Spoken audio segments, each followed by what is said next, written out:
On the 23rd of May, 1618, 3 men plummeted from a castle window in Prague, their screams piercing the morning air as they tumbled 70 feet toward the cobblestones below. Survived Catholics would later claim angels caught them.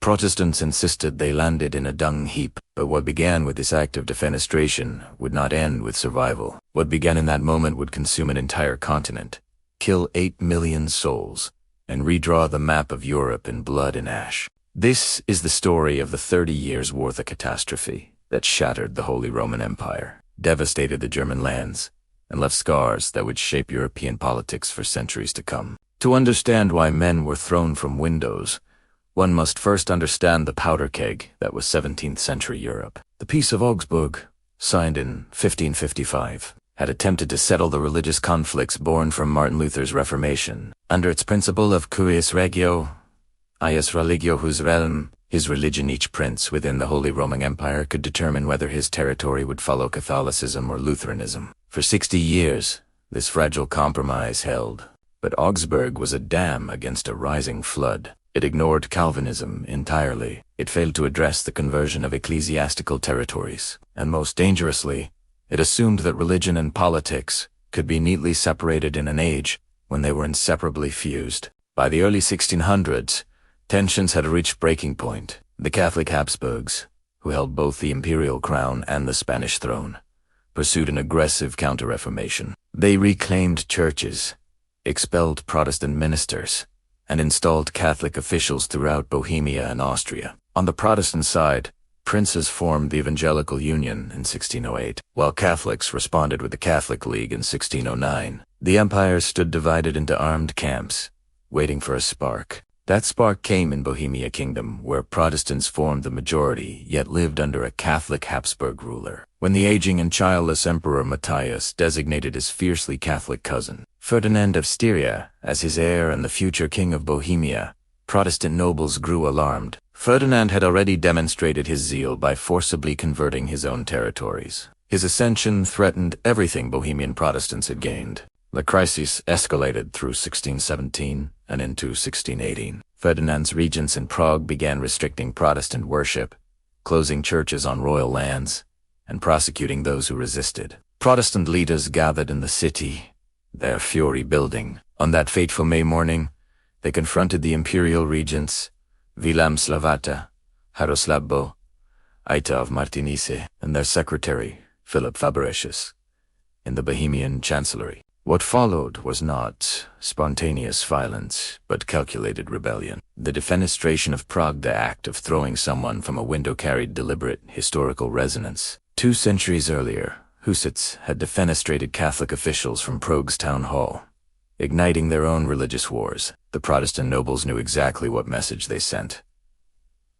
Bohemia would not submit quietly. As historian Peter Wilson documents in his comprehensive study, The 30 Years' War, Europe's tragedy, the defenestration transformed a local dispute into an imperial crisis. The Bohemian estates declared Ferdinand deposed and elected Frederick V, the Elector Palatine and leader of the Protestant Union, as their new king. Frederick accepted, arriving in Prague with his English wife Elizabeth Stuart amid celebrations that masked the coming catastrophe. The die was cast. Habsburg honor demanded response. Protestant hopes rested on a coalition that existed more in imagination than reality. And across Europe, powers great and small calculated how they might profit from the coming storm.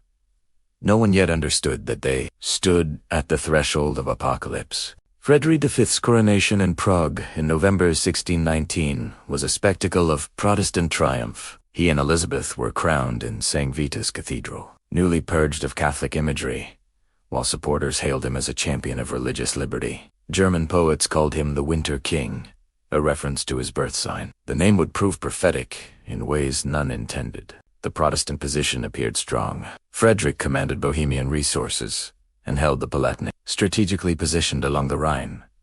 The Evangelical Union pledged support. England, through Frederick's father-in-law, King James I, seemed a natural ally. Dutch and Danish Protestants expressed sympathy. Surely Catholic Ferdinand, now Holy Roman Emperor, following Matthias's death, could not stand against such a coalition. But appearances deceived fatally. King James, cautious and Kashpur, offered words rather than armies. The Evangelical Union, riven by internal disputes, refused to extend its defensive obligations to Bohemia. Dutch resources flowed to their own 80-year struggle against Spain, and Frederick himself, young and inexperienced, failed to grasp the diplomatic realities arrayed against him. Ferdinand, conversely, proved a masterful coalition builder. He secured support from Maximilian I of Bavaria, leader of the Catholic League, by promising him Frederick's electoral title. He obtained Spanish troops and gold by invoking Habsburg family solidarity. He even neutralized the Lutheran elector of Saxony, Johann Georg Gotha, first by guaranteeing Lutheran rights while emphasizing that Calvinist Frederick threatened both Catholics and Lutherans alike. The Catholic hammer fell with devastating speed. In November 1620, Imperial and League forces, under the command of Johann Count of Tilly, met the Bohemian army at White Mountain outside Prague. The battle lasted barely 2 hours. Bohemian resistance collapsed. Frederick fled so hastily he left the crown jewels behind. He would reign exactly 1 winter. Winter king indeed. The aftermath revealed that this would be no ordinary dynastic adjustment. Ferdinand unleashed systematic retribution upon Bohemia. 27 rebel leaders were executed in Prague's Old Town Square on the 21st of June, 1621. Their heads displayed on the Charles Bridge for a decade. The native Bohemian nobility was dispossessed, replaced by Catholic loyalists from across Europe. Protestant clergy were expelled. The Czech language was suppressed. An independent Bohemian identity, cultivated over centuries, was systematically dismantled. But crushing Bohemia solved nothing. Frederick remained at large, hoping to reclaim his territories. Spanish troops, ostensibly aiding Ferdinand, occupied the Palatinate, placing them astride vital strategic routes connecting Spanish Italy to the Spanish Netherlands. What began as a Bohemian rebellion had become an imperial reorganization, and what was intended as imperial reorganization triggered international alarm. Christian IV of Denmark watched Catholic armies approach the Baltic. The Dutch saw their strategic buffer zones disappearing. Swedish King Gustav II Adolf perceived both religious threat and commercial opportunity. French Cardinal Richelieu, though himself a Catholic prelate, feared Habsburg encirclement. Above all else, through the 1620s, the war expanded in waves. Danish intervention in 1625 brought Christians' forces into northern Germany. Only for Tilly and the brilliant military entrepreneur Albrecht von Wallenstein to shatter them by 1620. Ferdinand, seemingly triumphant, overreached with his Edict of Restitution, demanding the return of all church properties secularized since 1550. This united Protestant opposition and alarmed even moderate Catholics who valued imperial balance. Each escalation brought new armies, new devastation, and new reasons for the war to continue. In June 1630, a Swedish fleet appeared off the German coast, carrying an army that would transform the war entirely. At its head stood Gustav II, Adolf, King of Sweden,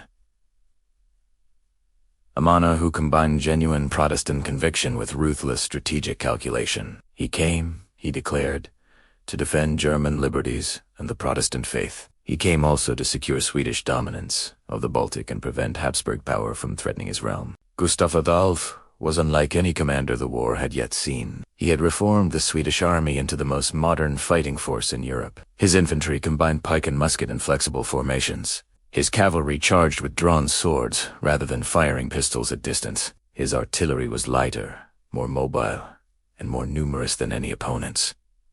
And he led from the front, sharing every hardship with his men. His landing transformed Protestant fortunes immediately. While Ferdinand had dismissed Wallenstein, only imperial general, capable of matching Heimdall to princely jealousy, Gustav Adolf swept through northern Germany, Pomerania, Mecklenburg, Brandenburg, Protestant territories, rallied to his banner, or were compelled to accept his alliance. By 1631, he commanded the largest Protestant army in generations. The turning point came at Breitenfeld, near Leipzig, on the 17th of September, 1630. Tilly's Catholic League forces faced the Swedish army and their reluctant Saxon allies.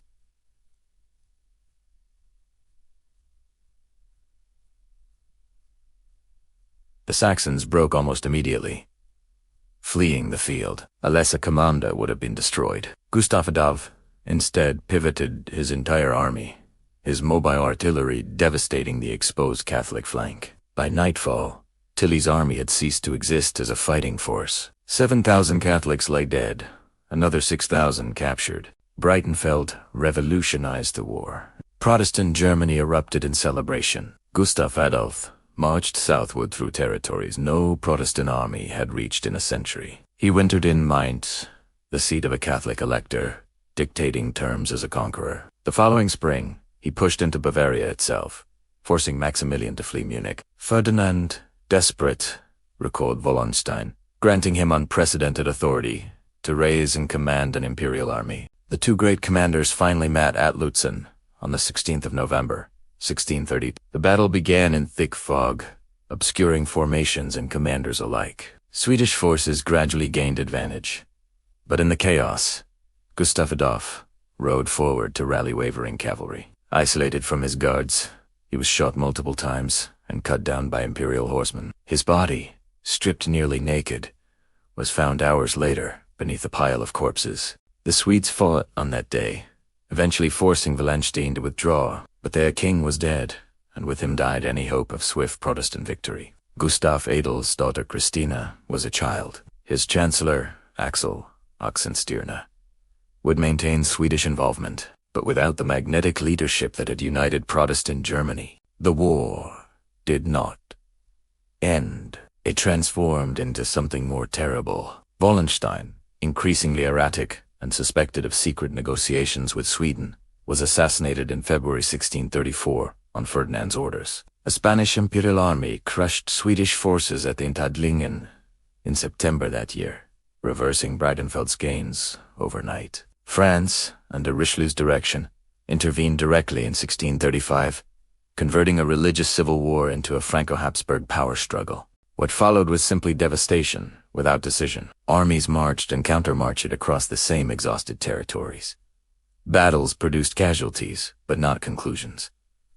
And the soldiers sent paid, uncontrolled, and increasingly desperate fell upon civilian populations with predatory fury. By the 1640s, Germany had become a charnel house. Villages stood empty, their inhabitants fled, starved, or slaughtered. Cities that had held 20,000 people now contained 2,000. Fields lay untilled, livestock vanished, and forests crept back over once cultivated land. Contemporary accounts describe scenes of almost unimaginable horror: cannibalism, mass graves, children wandering alone through landscapes devoid of adults. The statistics, though imprecise, suggest apocalypse. The Holy Roman Empire's population fell from approximately 21 million in 1618 to perhaps 13 million by 1648, a decline of nearly 40%. Some regions suffered far worse. The Palatinate lost 3/4 of its population. Württemberg fell from 400,000 to 48,000. Magdeburg, sacked by imperial forces in 1631, saw 20,000 of its 25,000 inhabitants massacred in a single day of violence that shocked even contemporary sensibilities hardened by years of war. Disease traveled with armies, killing far more than combat ever did. Plague swept through camps and cities indiscriminately. Typhus followed wherever soldiers marched. Dysentery felled thousands who survived battle, and famine, the inevitable companion of military devastation, weakened bodies already struggling against infection. The soldiers themselves became a plague. Wallenstein had pioneered the system of contributions, forcing territories to feed and pay armies regardless of their allegiance. As the war continued, informal PEE became increasingly sporadic. Soldiers simply took what they needed, and what they took went far beyond necessity. Rape, torture, and murder became endemic. Gangs of deserters and displaced persons roamed the countryside, preying on anyone weaker than themselves. Contemporary literature captured the horror. Hans Jakob Christoffel Bongrimmelshausen, who lived through the war as a child soldier and camp follower, later wrote Simplicia, a picaresque novel depicting Germany's descent into savagery. His protagonist witnesses massacres, participates in looting, and survives through moral compromises that would have been unthinkable in peace. The novel's black humor cannot disguise its underlying trauma. The war's later years saw fighting without hope. Ferdinand II died in 1637, succeeded by his son Ferdinand III, who inherited a conflict he could neither win nor end. Swedish armies, though weakened, maintained presence through French subsidies. French forces pushed into the Rhineland in Bavaria. Spanish power declined visibly after defeat at Rocroi in 1643. The Dutch secured effective independence, but no single victory could end a war that had become self-sustaining. Peace negotiations had begun in 1641 but proceeded with agonizing slowness. In Munster, Catholic powers negotiated. In Osnabrück, Protestant delegations gathered. Disputes over precedents, procedure, and protocol consumed years, while people continued dying. The diplomats debated while the armies ravaged. When the Peace of Westphalia was finally concluded in October 1640, exhaustion rather than resolution had ended the fighting. The treaties recognized Swiss and Dutch independence, confirmed the Peace of Augsburg's religious provisions, while extending them to Calvinists, and transferred significant territories to Sweden and France. The Holy Roman Empire survived in name, but its power to compel member states had been broken permanently. The 30 Years' War ended 377 years ago, yet its echoes reverberate through the modern world. The Peace of Westphalia established principal state sovereignty, non-interference in internal affairs, the legal equality of states regardless of size that remain foundational to international relations. When diplomats speak of a Westphalian system, they invoke a settlement born from unprecedented catastrophe. For Germany specifically, the war created wounds that took generations to heal if they ever fully healed at all. The devastation delayed German economic development by centuries compared to England or the Netherlands. The political fragmentation enshrined at Westphalia persisted until Bismarck's unification in 1870. The trauma embedded itself in German culture, contributing to a collective memory of vulnerability and victimization that would have complex consequences in later centuries. The war transformed military affairs permanently. The massive armies, the integration of pike, musket, and artillery, and the logistical systems required to sustain prolonged campaigns all pointed toward the professional standing armies that would characterize European warfare thereafter. The entrepreneurial model of Wallenstein-Raising, private armies for profit, gave way to state-controlled military establishments. War became more organized, but no less terrible. Religious politics never again dominated European warfare to the same degree. Not because faith became less important, but because statesmen learned that religious wars were ultimately unwinnable. Richelieu's willingness to support Protestant powers against Catholic Habsburgs demonstrated that raison d'etat reasons of state could overawe confessional solidarity. Future European conflicts would concern territory, succession, and commerce, with religion relegated to justification rather than motivation. Yet the deeper lessons resist easy extraction. The war demonstrated how quickly civilizational norms could collapse, how readily ordinary people could become perpetrators or victims of atrocity, and how conflicts that begin with limited objectives could escalate beyond all control. Each intervention intended to end the war prolonged it. Each victory created conditions for renewed fighting. Each peace proposal failed because some party believed it could still achieve more through continued violence. Modern scholars have interpreted the 30 Years' War through various lenses. Some emphasize structural factors, the contradictions within the Holy Roman Empire's constitution, the economic pressures of the early 17th century, or the military revolution that made large armies possible. Others focus on contingency and personality. Ferdinand II's inflexibility, Gustav Adolph's ambition, Richelieu's calculation. Still others examine the war from below, reconstructing how ordinary people experienced and survived the catastrophe. What remains undeniable is the war's human cost. 8 million dead, countless lives disrupted, families destroyed, communities erased. The psychological trauma of entire generations who knew nothing but war from childhood to middle age. The children orphaned, the women violated, the elderly abandoned. Statistics capture magnitude but not meaning. Each number represented a person with hopes, fears, relationships, and a story that ended in violence, disease, or starvation. The 30 Years' War stands as a warning about the consequences of allowing religious or ideological differences to override common humanity. It demonstrates how the pursuit of security through military means can produce catastrophic insecurity for all. and it reminds us that civilization is not a permanent achievement, but a continuous effort, always vulnerable to collapse when fear and hatred are allowed to override reason and compassion. In the ruins of 17th century Germany, we see a mirror distorted perhaps, but recognizable. The capacity for destruction the war revealed has only grown in subsequent centuries. The challenge of preventing such catastrophes remains urgent, and the ghosts of those 8 million dead still ask whether humanity has learned anything at all from their suffering.